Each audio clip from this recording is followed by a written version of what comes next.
சட்டமன்ற தேர்தலில் தமிழக வெற்றி கழகம் தனித்து களமிறங்குகிறது. 234 தொகுதிகளிலும் தாவேகா வேட்பாளர்கள் தான் களமிறங்க போகிறார்கள். விசில் சின்னத்தில் தான் போட்டி இருக்க போகிறது அப்படிங்கிற தகவல் நமக்கு கிடைக்கப்பெறுகிறது. நம்முடைய செய்தியாளர் மணிகண்டன் கூடுதல் விவரங்களோடு இணைகின்றார்.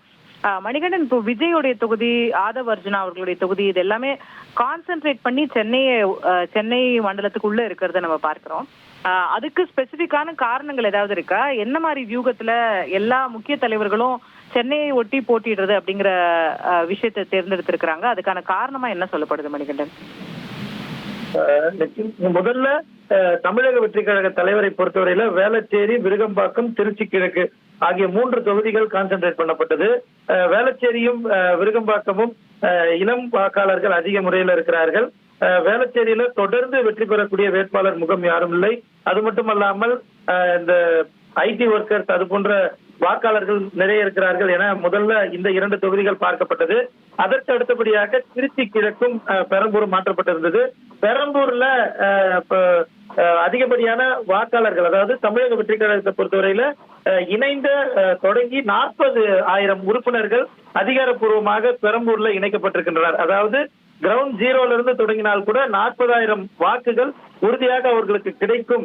40,000 வாக்குகள்ல இருந்து தான் அவர்கள் தொடங்குவார்கள் என்ற எதிர்பார்ப்புல அதிகப்படியாக தமிழ்நாட்டில் ஒரு குறுகிய காலத்தில் 40,000 உறுப்பினர்களை அந்த பகுதியுடைய மாவட்ட செயலாளர் கட்சியில இணைத்திருக்கிறார். இதன் காரணமாக ஜீரோல இருந்து ஆரம்பிக்காமல் 40,000 இருந்து ஆரம்பிக்கலாம். அது மட்டுமல்லாமல் பெரம்பூர்ல வடசென்னை பகுதியில மக்களுக்கான தேவைகள் அதிகமாக இருக்கிறது. குறிப்பாக எளிமையான மக்கள் அதிகமாக வசிக்கக்கூடிய பகுதிகளில் போட்டியிட வேண்டும் என கட்சியுடைய தலைவர் விரும்பியதாகவும், அந்த அடிப்படையில வடசென்னையில 3 தொகுதிகள் தேர்ந்தெடுக்கப்பட்டதாகவும், அதுல இறுதியாக வியாசர்பாடி, சர்மா நகர் உள்ளிட்ட குடிசை பகுதிகள், அதே போல ஹவுசிங் போர்டுகள் இருக்கக்கூடிய அதிகமான பகுதியாக இருப்பது பெரம்பூர். அதன் காரணமாக தான் விஜய் பெரம்பூரை சூஸ் செய்திருக்கிறார். இந்த 2 காரணங்கள், எளிய மக்கள் வாழக்கூடிய பகுதி, அடர்த்தியாக வாழக்கூடிய பகுதி, இன்னொன்று அந்த பகுதியில தமிழ்நாட்டிலேயே அதிகமாக ஒரு குறுகிய காலத்துல அதிக அளவிலான உறுப்பினர்கள் சேர்க்கப்பட்டிருக்கின்றனர் என்பதன் காரணமாக பெரம்பூர் தேர்வு செய்யப்பட்டிருக்கிறது. வில்லிவாக்கம் தொகுதியில ஆதவ் அர்ஜுனும், மயிலாப்பூர் தொகுதியில கட்சியுடைய பொருளாளர் வெங்கட்ராமனும், தியாகராய நகர் தொகுதியில கட்சியுடைய பொதுச் செயலாளர் புத்தி ஆனந்தும் போட்டியிட இருக்கின்றனர். இன்னும் மாவட்ட செயலாளர்கள் சிலர், அதாவது அம்பத்தூர் பகுதியில பாலமுருகன், ஆலந்தூர் அல்ல சோழிங்கநல்லூர்ல ஈசிஆர் சரவணன் என முக்கிய நிர்வாகிகள், மாநில நிர்வாகிகள் மட்டுமல்லாமல் மாவட்ட செயலாளர்கள் ஒரு முக்கிய நிர்வாகிகளாக இருக்கக்கூடிய நபர்களுமே சென்னையில குறிவைத்து போட்டியிட இருக்கின்றனர். அதற்கான பணிகளையுமே அவர்கள் தொடங்கி இருக்கின்றனர். பெரம்பூர்ல வீடு வீடாக சென்று மாவட்ட நிர்வாகிகள் அறிவுறுத்தல்களையும், அதே போல மகளிர் தினத்துல வெளியிட்ட வாக்குறுதிகளையும் கூறி பிரச்சாரத்தை மேற்கொள்ள தொடங்கி இருக்கின்றனர். வில்லிவாக்கத்துல அனைவரும் பார்த்தவர் சத்யா நகர்ல இருந்து அவரது பிரச்சாரத்தை கட்சியுடைய தேர்தல் மேலாண்மை பொதுச் செயலாளர் தொடங்கி இருக்கிறார். அது மட்டுமல்லாமல் தியாகராய நகர் பகுதியில கூட கட்சியுடைய பொதுச் செயலாளர் இந்த கேஸ் தட்டுப்பாட்டையொட்டி தொகுதி முழுவதும் கிட்டத்தட்ட 2000க்கும் மேற்பட்டோருக்கு எலக்ட்ரிக் குக்கர் போன்ற பொருட்களை நலத்திட்ட உதவிகளாக கொடுத்து அந்த பிரச்சாரத்தை தொடங்கி இருக்கிறார். அதே போல இன்னொரு புறம் மயிலாப்பூர்ல வெங்கட்ராமன் அண்மையில ஒரு பொதுக்கூட்டத்தை நடத்தி அதன் மூலமாக நலத்திட்ட உதவிகள் வழங்கி அவருடைய பரப்புரை தொடங்கி இருக்கிறார். இப்படியாக உறுதி செய்யப்பட்டு அந்த வேட்பாளர் நேர்காணல் நடத்தி முடிக்கப்பட்ட 60 வேட்பாளர்களுமே மாவட்டங்களிலும் கூட தேர்தல் பணிகளை தொடங்கி இருக்கின்றனர். அந்த அளவுல பெரம்பூர்ல கட்சியுடைய தலைவர் விஜய் போட்டியிடுகிறார். முக்கியமாக பல்வேறு விஷயங்கள் பெரம்பூர்ல அவர் பெரம்பூருக்கென தனியாக ஒரு திட்டத்தையும் அறிமுகப்படுத்தியிருக்கிறார் என்பதும் தகவலாக இருக்கிறது.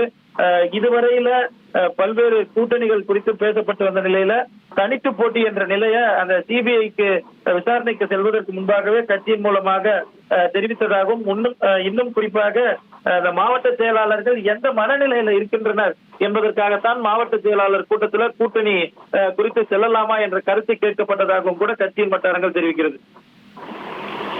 மணிகண்டன், இப்போ பெரம்பூர் தொகுதி அப்படின்னு நம்ம சொல்லும் போது குறிப்பா வட சென்னை பகுதியில அதிமுக திமுக 2 பேருக்குமே கூடுதல் பலம் இருக்கக்கூடிய இடம் தான். ஆனா குறிப்பா திராவிட முன்னேற்ற கழகம் இப்போ அவங்களுடைய ஆரம்ப காலத்துல இருந்தே அதிகமா வட சென்னையில அவங்க நிறைய வெற்றிகளை குறிப்பா பெரம்பூர்ல தான் பெற்றுக்கிறாங்க நம்ம பாக்குறோம். இப்பவும் அது தொகுதி திமுக வசம் தான் இருக்கிறது. அங்கெல்லாம் குறிப்பாக சென்னையை சார்ந்த அமைச்சர்கள், பவர்ஃபுல்லான அமைச்சர்கள் இருக்கிறாங்க. இப்போ இந்த பக்கம் பாத்தீங்கன்னா திரு மா சுப்பிரமணியனா இருக்கட்டும், அந்த பக்கம் திரு சேகர் பாபு அவர்களா இருக்கட்டும். சோ இப்போ அந்த மாதிரியான இடங்கள்ல ஒரு புதிய கட்சி அப்படிங்கிறது பெனிட்ரேட் பண்ணுவதுங்கிறது அவங்க என்ன மாதிரியான ஒரு காரணத்தின் மூலமா இப்போ டைரக்டா நம்ம வந்து சேகர் பாபு அவர்களோட மோதுவோம் அப்படிங்கிற மாதிரியான ஒரு வியூகத்தை எடுக்கிறாங்களா? அப்கோர்ஸ் அவர் நிக்கக்கூடிய தொகுதி இல்லைன்னாலும் கூட சென்னையில இருக்கக்கூடிய இந்த முக்கியமான அமைச்சர்கள், அதே போல அதிமுகவிலுமே பல முக்கிய மாவட்ட செயலாளர்கள் அதுல இருக்கிறாங்க. சோ போட்டி எந்த அளவுக்கு கடுமையா இருக்கும் அப்படிங்கிற கேள்விகள் எழாதா, அந்த விமர்சனங்கள் எழாதா?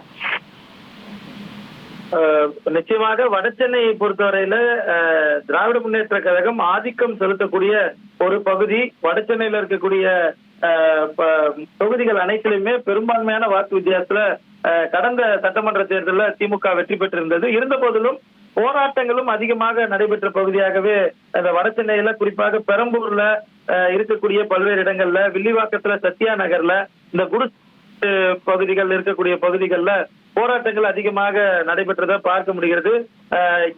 தாவேகா சார்பில் நடத்தப்பட்ட கருத்து கணிப்புல பெரம்பூர்ல மக்கள் தேர்ந்தெடுக்கப்பட்டிருக்கூடிய மக்கள் பிரதிநிதிகள் மீது பல்வேறு குற்றச்சாட்டுகளை வைத்திருப்பதாகவும் அவர்கள் மீது அதிருப்தியில் இருப்பதாகவும் கிடைத்த தகவல்கள் அடிப்படையில தான் இந்த முடிவை தமிழக வெற்றி கழகம் எடுத்திருக்கிறது. ஒரு கட்சியுடைய தலைவரோ இல்ல கட்சியுடைய தேர்தல் மேலாண்மை பொதுச் செயலாளரோ கட்சியுடைய மாநில நிர்வாகிகளோ ஒவ்வொரு தொகுதியிலுமே போட்டியிடுகிறார்கள், இந்த தொகுதிகளை தேர்வு செய்கிறார்கள் என்றால் அதற்கான பணிகளை கட்சியுடைய ஐடி விங்கோ அல்லது கட்சியுடைய ஸ்ட்ராட்டஜி டீம் மூலமாக ஏற்கனவே தொகுதி குறித்த கள நிலவரங்களையும், அதே போல தமிழக வெற்றி கழகத்திற்கு மக்களிடையே இருக்கக்கூடிய மனநிலையும், அங்கு இவர்களுக்கு இருக்கக்கூடிய சாத்தியங்கள் எல்லாம் ஆராய்ந்ததற்கு பிறகுதான் இந்த முடிவு எடுக்கப்பட்டிருக்கும். அந்த அளவுல 3 கட்டமாக மக்களிடையே நேரடியாக தமிழக வெற்றி கழகம் சார்பில் களப்பணியாளர்கள் மக்கள் கருத்துக்களை கேட்டு எதனால இந்த மாதிரியான கருத்துக்கள் வருகிறது, அவர்களுடைய அடிப்படை பிரச்சனை என்ன, போக்குவரத்து பிரச்சனைகள் உள்ளிட்ட பல்வேறு பிரச்சனைகள் அவர்கள் குறிப்பிட்டிருக்கின்றனர்.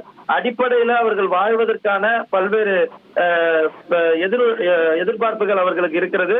இந்த எதிர்பார்ப்புகள் சாத்தியப்படுமா, இதையெல்லாம் கருத்தில் கொண்டுதான் இந்த இடங்கள் தேர்வு செய்யப்பட்டிருக்கிறது. இருந்த போதிலும் வட சென்னையில இந்த முறை மணிகண்டன், இந்த இன்டர்னல் சர்வே பத்தி சொல்றீங்க, அது ஒரு சுவாரஸ்யமான விஷயமாக இருக்கிறது. இப்போ அந்த கட்சி வந்து தனிப்பட்ட முறையில அவங்க ஒரு இன்டர்னல் சர்வே பண்ணி இங்கெல்லாம் நமக்கு வந்து வாக்கு சதவீதம் கூட வரும் அப்படின்ற ஒரு கணக்கு பண்ணி நீங்க வந்து இந்த மாதிரி தொகுதிகள் தேர்ந்தெடுத்திருக்கிறதா சொல்றீங்க. அப்போ இந்த இன்டர்னல் சர்வேயோட வேற என்ன ஃபைண்டிங்ஸ் இருக்கிறது? உங்க இந்த சர்வே வந்து தாவேகா வெற்றி பெற போகுது, தேர்தலையே ஜெயிக்க போகுதுன்னு சொல்லுதா?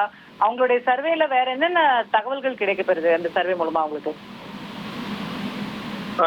இந்த சர்வேக்களை பொறுத்தவரையில ஒரு வருடம், அதாவது கடந்த வருடத்திலிருந்து வேட்பாளர்கள் முடிவு செய்யாமல் தமிழக வெற்றி கழகத்துடைய கருத்துக்களும் நிலைப்பாடுகளும், அதே போல அந்த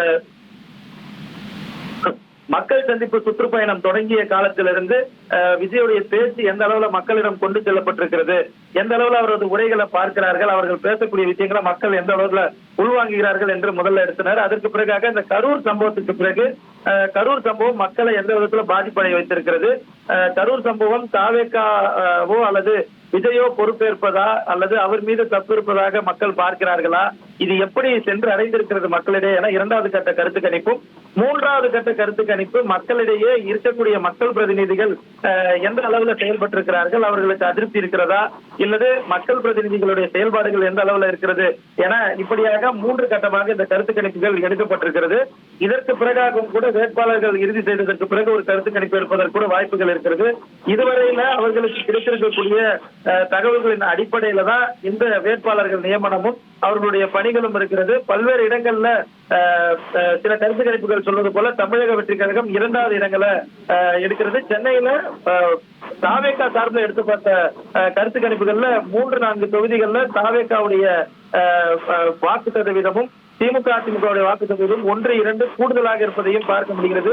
6 தொகுதிகள்ல தாவேகா 2வது இடத்துல அவர்கள் எடுத்த கருத்து கணிப்பின்படி இருப்பதாக ஃபைண்டிங்ஸ் கூறப்பட்டிருக்கிறது. அந்த முதல் 3 இடங்கள் பெற்ற தொகுதிகளாகத்தான் இந்த பெரம்பூர், வில்லிவாக்கம் ஆகிய தொகுதிகள் இருக்கிறது. இதன் காரணமாகத்தான் இவர்கள் இந்த இடத்துல போட்டியிடுகிறார்கள் எனவும் தெரிவிக்கப்படுகிறது.